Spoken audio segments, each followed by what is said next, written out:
Well, hello, and welcome back to the Patricia YouTube channel. Today, I'm joined by my regular co-hosts, Marcus Vincent and Mark Bilby, to continue our discussion on 1 Corinthians.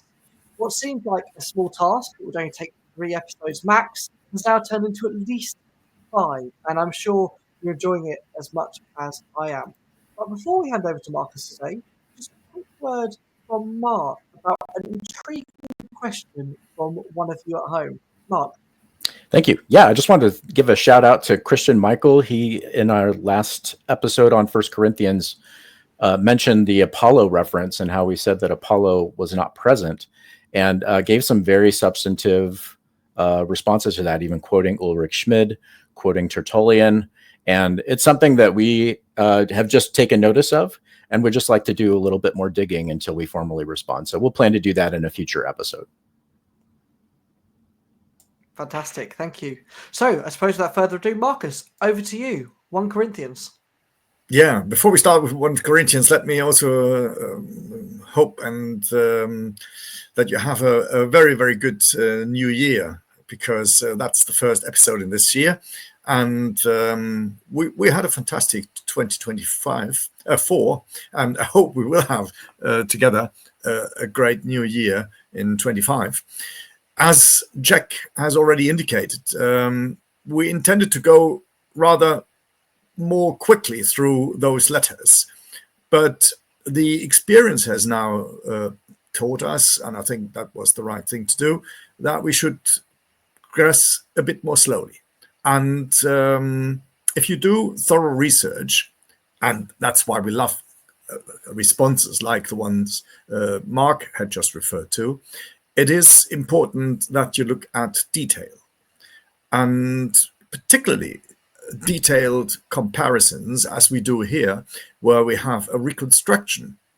Of course, reconstructions which is in places hypothetical.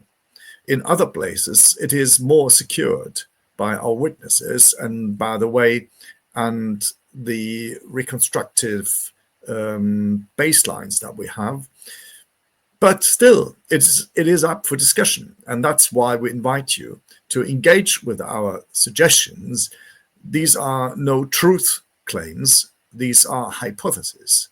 And it takes the three of us to quite often disagree with each other, let alone with you. So please be encouraged. We will pick up your questions and then we will engage with them. Now, we had gone through chapter 4. And we have a look at chapter 5 and chapter 6 today, because as you will see, these two chapters belong together and even lead into chapter 7, as we then will see. We will see how far we get today. Yeah. As always, let's do a bit of reading first. We start reading the Marcionite version, which you will find on the left column, and then on the right column, you will have our translation, which is predominantly Mark's translation, with the corrections of Jack, and I had a look at it. So this is the baseline comparison between the Marcionite left, pre-canonical as we call them, and the canonical text. Chapter 5 of 1 Corinthians starts, actually, name-calling is happening among the Gentiles, that one is having the wife of his father, and the one doing the deed, this one let him be removed from amidst them. I've judged to give over such one to the adversary, to a plague of the flesh, so that his spirit be saved on the day of the Lord. Do you not know that a little yeast adulterates the whole mix? Cleanse away the old leaven, so that you may be a new mix, just as you are unleavened, for the Pascha of ours also has been, unleavened, for the Pascha of ours also has been sacrificed, the anointed, or Christ. So let then keep us festival, neither with old leaven, nor with leaven of fornication, but with unleavened loaves of sincerity and truth, eating together. Do you not know that we will judge angels or even living things? Indeed, therefore, if you have real life courts, do you seat them who are scorned in the assembly? So if they're not among you a wise person, or even one who will be capable of deciding between someone and the brother of his. Everything is permissible to me, foods for the stomach and the stomach for foods, but God will bring to an end both it and them. Now the body is not for fornication, but for the Lord, and the Lord for the body, as the temple is for the God, and the God for the temple, who raised the Lord and raised us up. Or do you not know that your bodies are members of the anointed?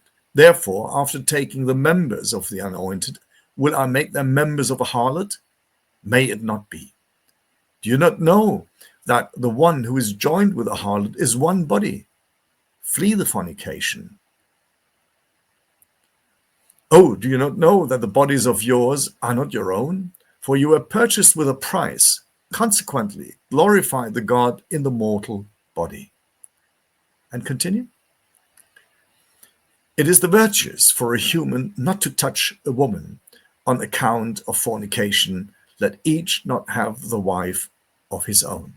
And just just a bit before, we should add the headline for 7, where it says, and about marriage. So far, we have read the text of the pre-canonical text, and you can see there are places where one might say, okay, it reads a bit awkward, but overall, I think it is a logical argument which starts, if you can go back to the beginnings of chapter 5, it starts with the idea that there are amongst Gentiles the case that people are having the wife of one's father. So here we have got a kind of a fornication, yeah? And it carries on that the pre-canonical Paul then takes this as a case to move into the question of how does male and female have relations. And it's quite clear. The whole thrust is that it's not just that somebody engages with the wife of her or his father, yeah, but that any kind of sexual relation is like being together with a harlot. And when we come down to the beginning of chapter 7, and that's why the text has to have this kind of a headline, because Tertullian gives us quite clearly this headline, that what comes now is about marriage. And even in marriage, and that's the big scandal he's talking about and he's reflecting upon and accusing Marcion to say that even not somebody who is married to somebody else in a proper way, he should have this woman as a wife of his own, which means any kind of sexual relation, even within marriage, is, according to the pre-canonical Paul, fornication. And this is the big scandal. I mean, you have pages and things Tertullian has to complain about, because as much as Tertullian is himself an ascetic, he does not scorn sexuality in his marriage. And he has lovely words for his wife, although at one point he admits that he also had extra marital sexual relations himself. So he wasn't the kind of proper ascetic person. And maybe that's one of the reasons why he wants to have a Paul who is like the canonical Paul, who makes excuses, who gives like children's milk instead of adults' food.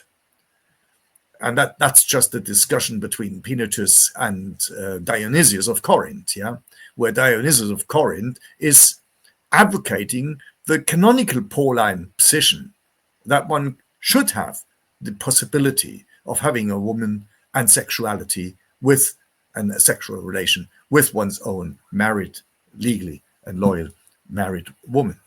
Whereas Penitus, his country, or his peer bishop in Crete, is of the opinion of the pre-Marcionite Paul, who says, no, this is milk for children, but we want to have food, solid food.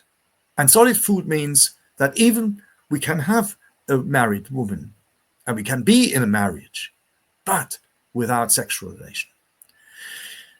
Now, let's look at the canonical text, because you will quickly see how the canonical Paul is so different from the pre-canonical strict ascetic position. If we could go back to the beginnings of chapter 5. They start pretty similarly. Actually, it is heard that there is fornication among you, and such fornication that is not even among the Gentiles, that someone is having a wife of his father. And you can see it's turning already, the fornication with somebody else's father's wife, into an inner Christian problem. Whereas the pre-Marcionite one takes it as one example, just like later with the harlot. And you're puffed up, and you should not rather mourn, so that the one doing the deed, he may be taken away from amidst of you. For though and you can immediately see, you see, the text moves semantically and stylistically away from the kind of a, let's say, an argumentative way of proceeding. The only thing where the pre-Marcionite Paul says, I have judged to give over such one to the adversary, which is a pretty strong statement. Yeah. But the statement also doesn't end with judgment, on which, again, Tertullian emphasizes the whole comment. But he says, it is so that the flesh of this person will be saved. So it's not about being dismissive of that person. Yes, he is separated, but it is for the benefit of him. It's not for his dismissal. Well, in the canonical one, it is a bit different. For though I being absent in body, so he makes a personal reference with regards to his biographical status in relation between him and the audience. A typical feature as we have it in the canonical version. Yet being present in spirit already, I have judged him who has thus accomplished this. In the name of our Lord Jesus Christ, when you gather together, and my spirit is which, you in the power of the Lord of ours, Jesus, and so on. You can see here the use of en Christo. We talked about it in an earlier period or section. We have seen it. The use is an authoritative one. This Paul, the canonical Paul, needs to make his relation with Jesus as like a stick of authority. It is not just himself who is judged, like in the pre-canonical text.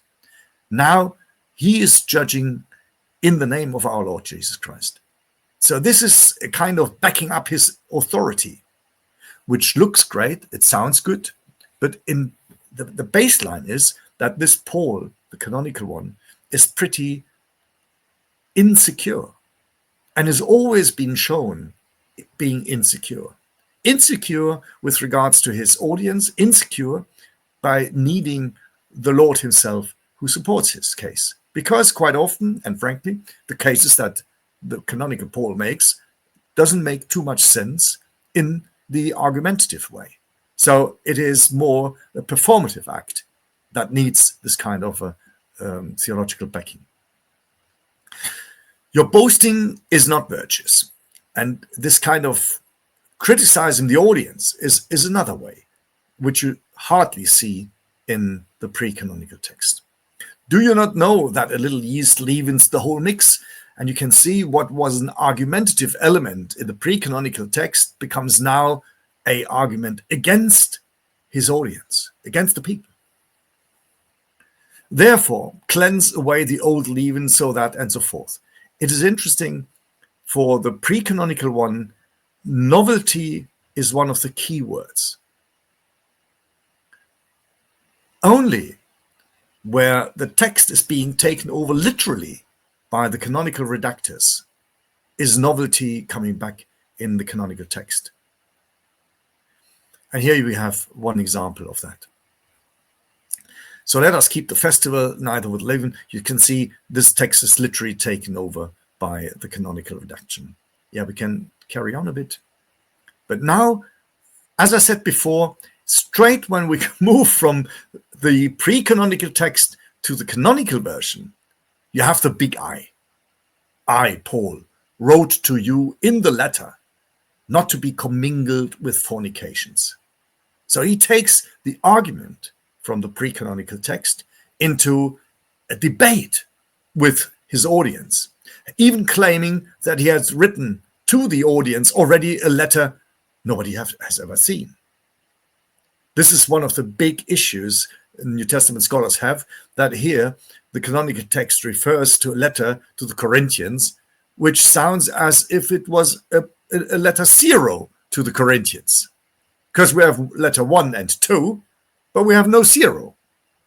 So the invention here is to have a longer standing conversation between the Corinthians and Paul, which comes out of the blue. Interestingly, just stylistically, the word graphe or epistole never ever appears in the pre-canonical texts. This is literally pure style of the redactors. So he starts, I wrote to you in the letter, and not to be commingled with fornication, not altogether with regard to the fornications of this cosmic order, or with a greedy, something for Mark, with a greedy and rapacious, or with idolatrous, since then you would leave to depart from the cosmic order. So Paul moves sidewards, I would say. Yeah, he moves away from what we've discussed before. But now I've written to you not to be commingled. The kind of repetition you get, another typical feature of the canonical redactors. They've never enough to say it once. Like good advertisers, they have to say everything 5 times, so that people who don't understand do get it. So now I've written to you not to be commingled. If anyone designated a brother by be a fornicator or greedy or idolatrous or a reviler or drunkard or a oh gosh knows, with such a one not even eating together. This is another feature which was introduced a bit further up in chapter 4, you remember, where Paul, the canonical Paul, was saying, oh, I've got a great collaborator, Timothy. Him you should listen, because he only talks the truth and he engages you. And it is interesting that here the criticism, not about just fornication, but the criticism of people who sometimes have been seen as representing homosexuals, are being criticized, pretty strongly criticized. And you will have a parallel passage in 1 Timothy, where we have a very similar message, that Paul engages with this Timothy and teaches him that he should criticize homosexuals.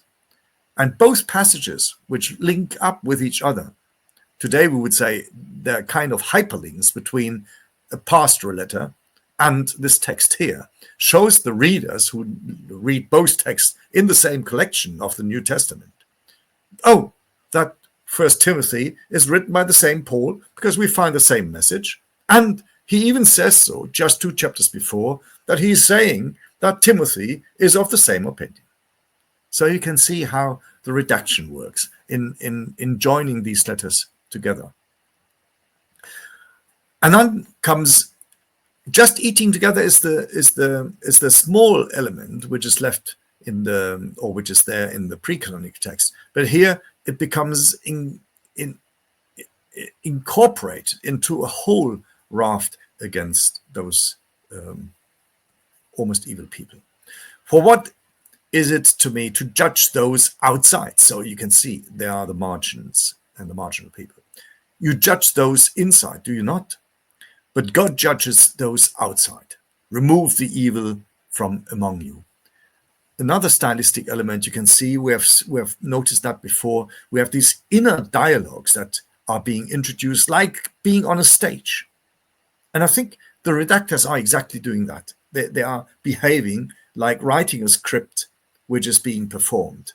And these letters become from a discourse in the pre-canonical text to performative text with these kind of dramatized versions of emphasis. And though it continues, does any one of you dare, when having something against another, to have it adjudicated by the unjust and not by the devotees? And you can see the redactors, they're not the strictest and not the most clever people. I mean, they're moving sidewards, backwards into other topics, and then strangely come back to the topic that was just left in the pre-canonical text. Or do you not know that devotees will judge the cosmic order?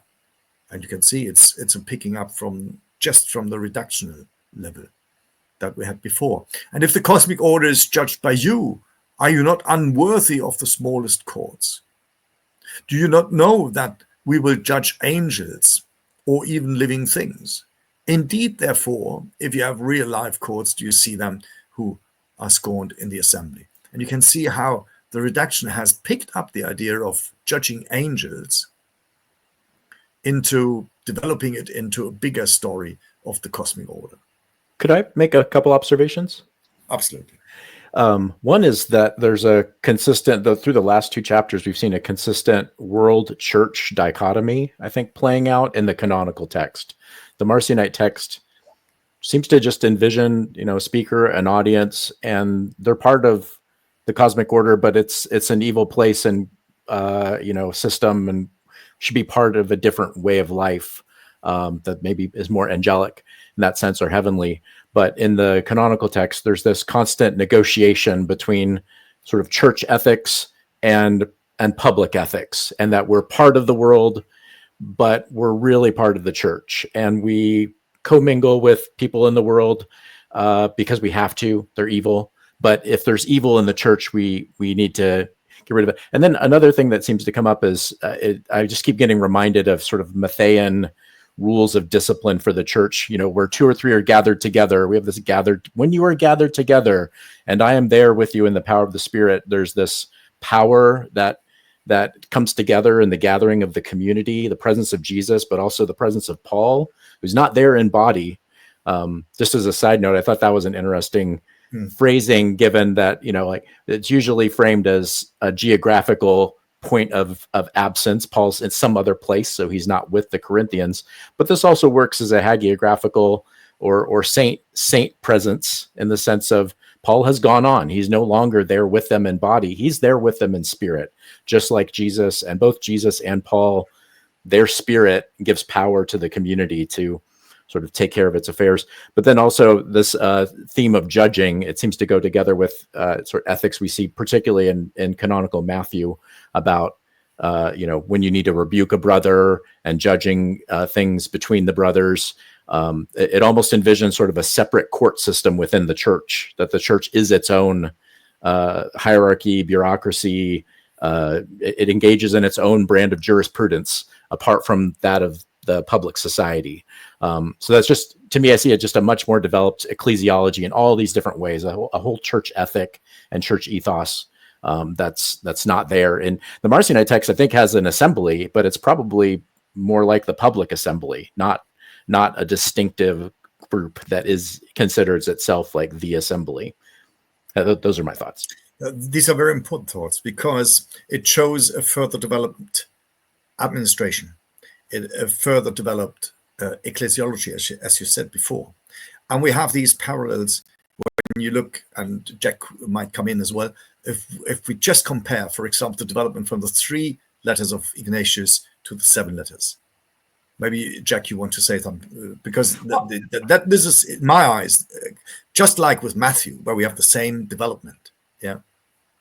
I think one of the things that I find really striking, and again, I've mentioned this before on the channel, of seeing the two texts side by side, is the waffle that is necessary, this sort of expansion of the themes. I was just looking yesterday at Polycarp's letters to the Philippians, as well as Ignatius's letters as well.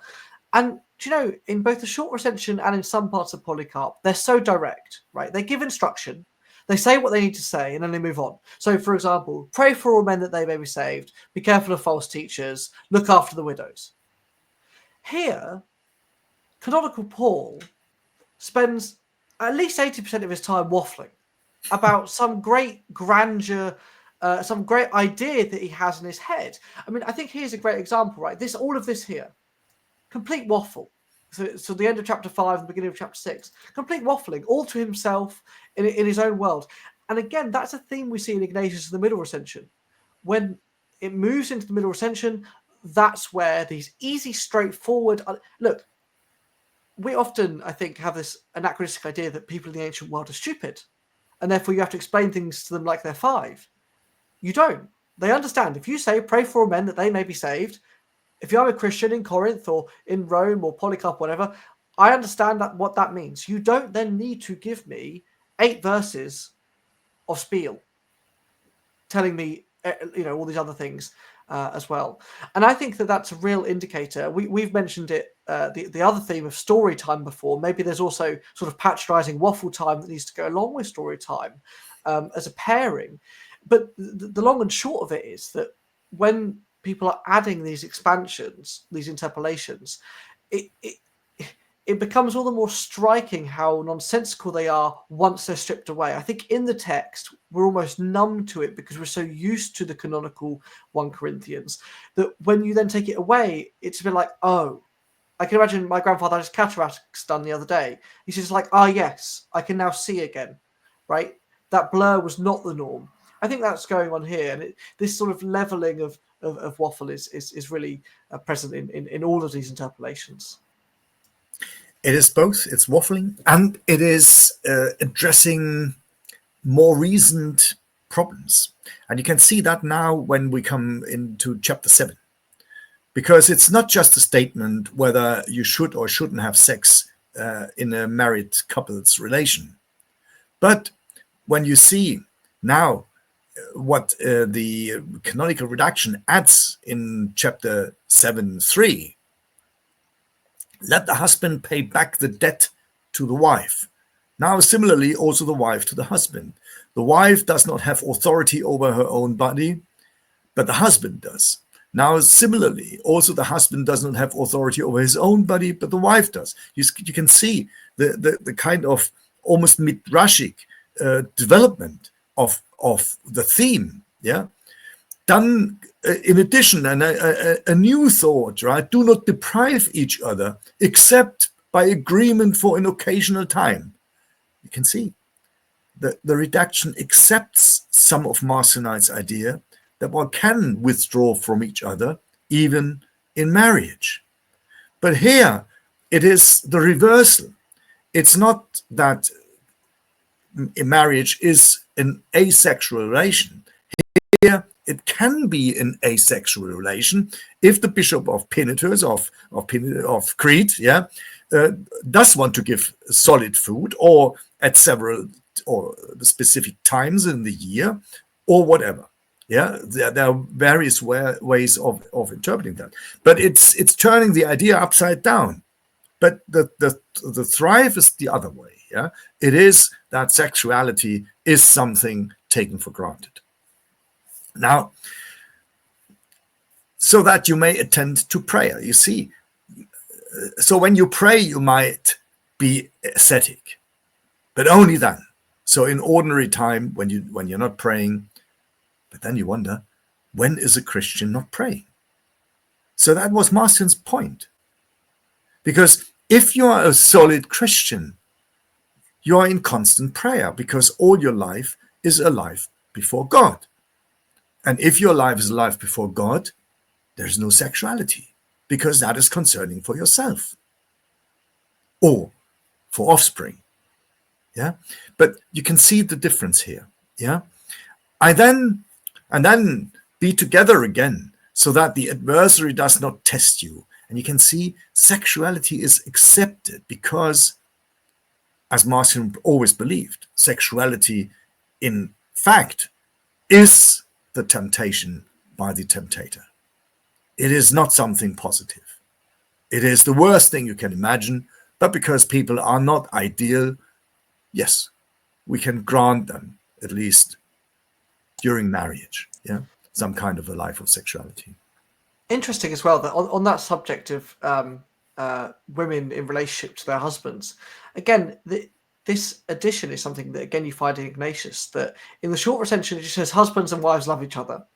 By the time you get to the long recension in Antiochians, which is much later, maybe 4th, 5th century, then you get this: women submit, women do as you're told, women don't step out of line, or you'll face the wrath of God, or the physical stick that I have for you now.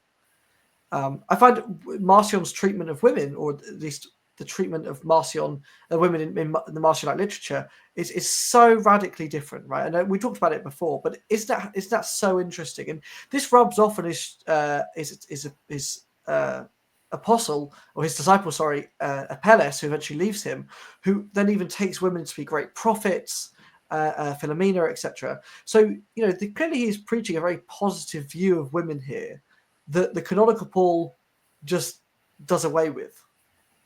Yeah, I would say, could I add to that I'm thinking of this in the context of Thecla again. I've just been continually reminded about the popularity of her cult and literature about her in antiquity, with all kinds of new discoveries of Thecla art in Egypt, for instance. But this is the canonical Paul here is anti-Thecla literature, right? And it's anti-Perpetua literature, right? It's saying you have to submit to your husband. And it's couching it as a mutual submission, but the canonical Paul here really undermines the whole ethic that Thecla exemplifies of disregarding your betrothal, disregarding your husband. Instead, you have to participate in the convention of marriage. You have to participate in social structures of acceptability and partnership and patrimony and inheritance and all that comes with that.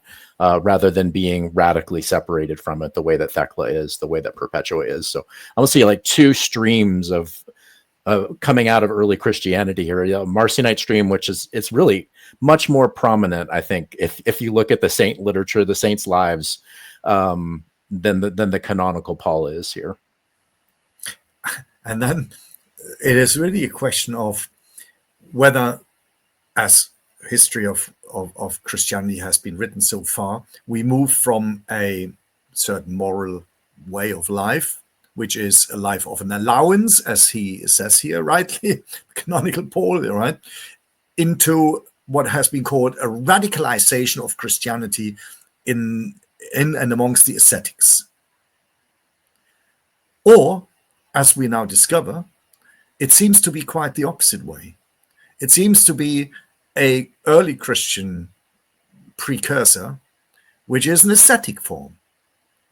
Probably an ascetic form because it is also a form that is in a state of an immediacy of the parousia. Hence, has no regard beyond just a couple of years. So we move from an ascetic form of Christianity, just like Penitus in Crete, towards a more concessionary, or as we might say, a more moralized form of Christianity. And the typical moralizing tone, which you don't find in the pre-canonical version, that becomes the standard. But the standard, as we can see from the letter exchange between Penitus and Dionysius of Corinth, was anything but clear. And it seems even from this letter exchange that the ascetic form seems to be the older form, and the moralizing form is a kind of washing down the ascetic sharpness. Interestingly, when we then see at verse 7, there is an indication even in the ascetic Paul of the pre-canonical text that he makes some, not allowance, but some space that not everybody has to be as ascetic as the form should be, when saying, for I wish humans to be also like myself. But each one has one's own gift from God, which is thus and which is so. So he makes some space for people who have a relation, but it is a minimal space, and quite the opposite in the canonical version.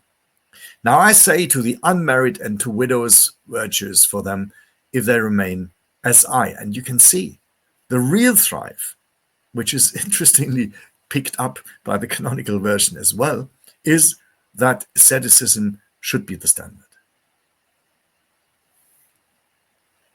And again, the self-control comes back on the canonical version exclusively. Yeah, but if they cannot be self-controlled, let them marry, for it is better to marry than to burn. I think Marcion would have be abhorred by that, but Penitus has the same position vis-a-vis Dionysius of Corinth. Now to the married I command, not I, but the anointed. Now comes a real saying by the Lord. A wife should not separate herself from a husband. Now if she was separate, let her remain unmarried, or let her be reconciled to a husband, and let the husband not send the wife away. Interestingly, that's just copied by the redaction. But now you can see, again, the waffling starts. And you can see that it is a kind of an adversary statement to be seen by the opening with a but. So the redaction has always to say something against what has just been said in the pre-canonical version. But to the rest, I myself say, not the Lord, and you can see the redaction takes note. So this time between the Lord saying, which the redaction accepted as the Lord saying, which also gives us an indication that these redactors have taken Marcion's text to be an authoritative text, which they hardly change. They alter only by adding nuances, sometimes even turning it upside down a bit. But at least here, they acknowledge that what is going to be said here is no longer said by the Lord, which was in the pre-canonical Marcionite text. If any brother has a faithless wife and she consents to live with him, let him not send her away. So quite often, the sending away, as we have it here, is the start for a new topic. And when you then see the whole chapter, the rest of it, it's now about almost cases and case laws which are introduced and which address a new situation, namely a whole range of questions. How do couples live together or should live together where the one side is not a Christian and the other is a Christian? And apparently this is a topic which becomes increasingly important in the second half of the 2nd century. And what we now get is almost like an adaptation for new problems that occur within the church authority and the church community, as Mark has and Jack have painted it before. Yeah, I think we can go further down and you will see it's all about how can one live together with circumcisions and people who are not circumcised and so forth. Whereas all of that is unknown to the pre-canonical text, where it simply says, because the opportune time has been shortened. And you can see this idea of the short time before the parousia, which I've mentioned before, so that those who have wives should be as those not having. Again, consistent in the pre-canonical version, you better have an unsexual or a no sexual relation. The canonical text then comes back. Now, this I'm saying, brothers, again, the direct addressed to the audience, a typical feature of the canonical redaction.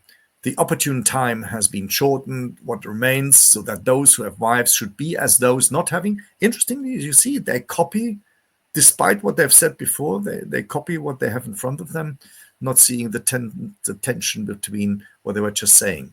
And now comes a really nice sermon. And those weeping as not weeping, and those rejoicing as not rejoicing, and those purchasing as not possessing, and those utilizing the cosmic order. And you can see it is a consistent follow-up of the canonical reduction, which is not reflected in the pre-canonical one, as not fully utilizing. For the form of this cosmic order is passing away.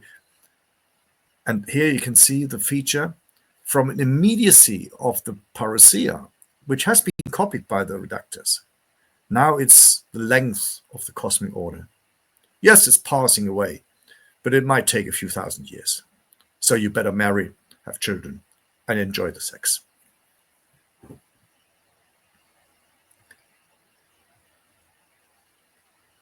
Yeah, you can carry on here, and we'll see this is the end of chapter 7, which continues with these short further ados. So then, who takes in marriage will do virtuously, and he who does not take in marriage will do better. So even if you have an asexual relation, it is better if you stay as an ascetic single person. A woman is bound by law for as much time as her husband lives. But if the husband should die indeed, so she is free to be married to whomever she wishes, only in the Lord. And you can see, be married in the Lord is in an asexual relation in the Lord. The reductors copy what they have, but then it says at the end, but she is more blessed if thus she remains according to my insight. Now, I also seem to have God's Spirit. And we need a bit more text.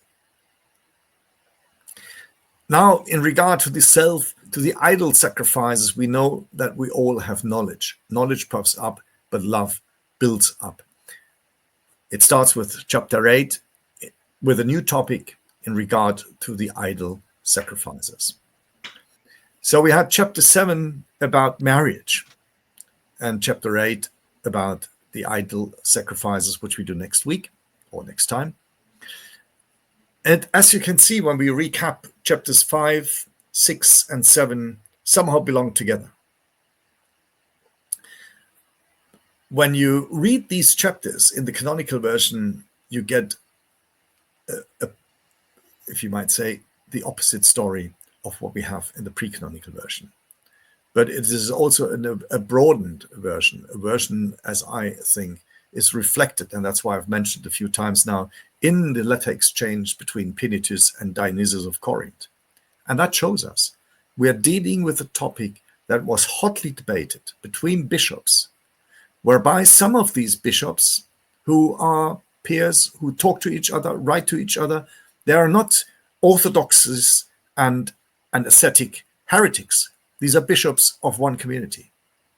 Pinitus playing about and defending the Marcionite position and the pre-canonical Paul's position, whereas Dionysius of Corinth defending a canonical version of Paul. And this is exactly what we have here.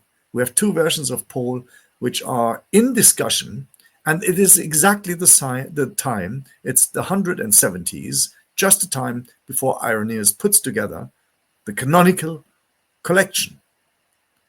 And this shows us the transition, and that's why I think it is the context, the historical context that we're dealing with here. A transition between the years 160 to the years 180. And this is the transition from a pre-canonical New Testament to what later is being called a canonical New Testament.